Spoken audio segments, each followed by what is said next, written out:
الحمد لله رب العالمين الرحمن الرحيم مالك يوم الدين إياك نعبد وإياك نستعين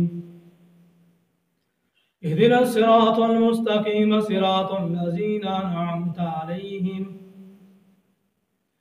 غير المغضوب عليهم ولا الضالين. يا أيها الناس اتقوا ربكم الذي خلقكم من نفس واحدة وخلق منها زوجها وبث منهما رجالا كثيرا ونساء واتقوا الله الذي تساءلون به والأرحام إن الله كان عليكم رقيبا.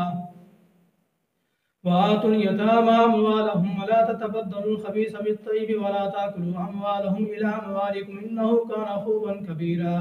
وإن خفتم ألا تقسطوا في اليتامى فانكحوا ما طاب لكم من النساء مثنى وثلاث ورباع فإن خفتم ألا تعدلوا فواحدة أو ما ملكت أيمانكم ذلك أدنى ألا تعولوا. وآتوا النساء صدقاتهن نخلة فإن تبن لكم عن شيء منه نفسا فكلوه هنيئا مريئا. ولا تؤتوا السفهاء أموالكم التي جعل الله لكم قياما وارزقوهم فيها واكسوهم وقولوا لهم قولا معروفا.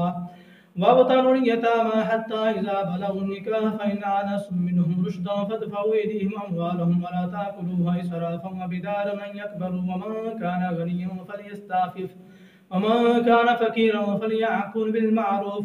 فإذا دفعتم إليهم أموالهم فأشهدوا عليهم وكفى بالله حسيبا.